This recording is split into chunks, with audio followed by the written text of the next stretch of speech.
Siyempre, hindi pwedeng ako lang ang lulusong sa ilog. Pati rin ang ating guest. Huwag na nating patagalin pa. Lulutuin na natin ang ating cream dory. Napapanood natin siya tuwing umaga sa unang hirit. I added you kasi on my dump account and now I can see all of your posts. Kita lahat. At nagpapatawa linggo-linggo sa Bubble Gang. Siya si Cheska Fausto. Ayan, kasama natin si Tatay Jerry, isang local dito sa Bustos, Bulacan. Opo. Ano po ba itong net po? Dala po ito, dala. Dala ang tawag dito. Paano po ba ito ginagamit? Hinahagis. Hinahagis lang sa tubig. Excited ako, Tatay, na turuan mo kasi hindi ko alam kung paano. Gusto kong i-try po, Tay. Sige. Tapos, yan, ikot-ikot. Nahahawakan ko to. Tapos, gano'n. Then, Isang kamay po, ma'am. ay, isang kamay, gano'n. Ang dami palang proseso nito. Akala ko gagawin. Oy, baka maging love team kami ni Tatay. Ay! Oh, diba? Pabilog pala yun. So, dapat malakas ka rin kasi mabigat yung net dahil may mga bakal. Oh, may isda na agad! So, talagang legit na pagka ganun mo, agad may masasamang isda. Oy!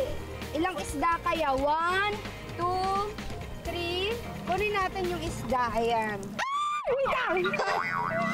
Safe naman tong isda, no? Malinis naman siya. Anong isda po ito, Tay? Tilapia po yan, ma'am. Ah, tilapia. Pero ang liit. Natuloy. Kasi baby... Ah! Hala! So, dahan-dahan lang talaga. Ayan! Mga kapuso! Ang cute! So, tilapia daw po ito, sabi ni Tatay. Pero baby pa siya, di ba? Opo, opo. Maliit pa siya. So, lumalaki ito. Gaano kalaki to, Tay? Maabot po yan ng mga 1 kilo. So ito nga mga kapuso, aside sa ating net, meron pa silang ibang method ng panguhuli ng isda, ayan, which is called the pukot. Ang pamumukot o net fishing ay isang matandang paraan ng panghuhuli ng isda sa ilog. Ginagawa ito ng mga taga-Bustos. Una munang inilalatag ang pukot o net. Iiwan ito overnight sa ilog para makakuha ng isda.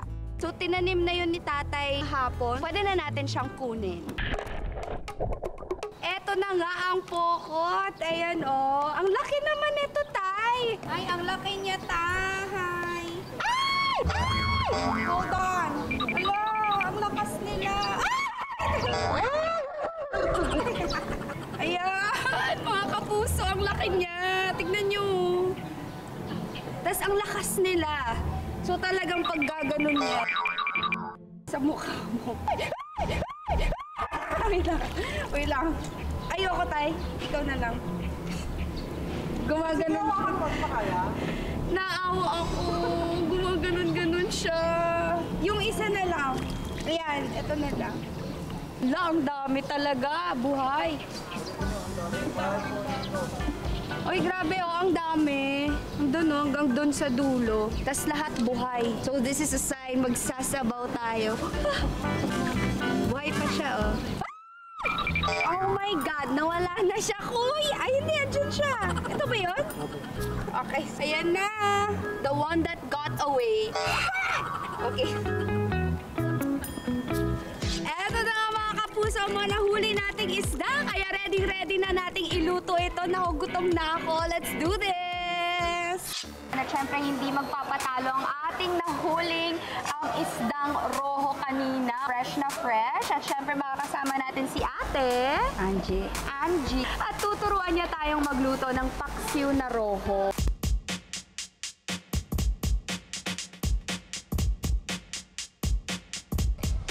Sa isang kaldero, paghahaluin lang ang bawang, luya, sibuyas, isdang roho, suka, tubig at asin. Pakukuluin ito ng 10 to 15 minutes hanggang sa maluto ang isda. Sunod na ilalagay ang talong, ampalaya, siling haba at paminta. Tatakpan ito at pakukuluin.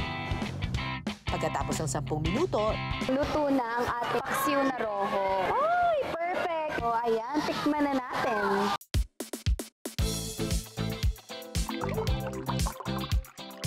Yan, subukan natin yung sabaw niya.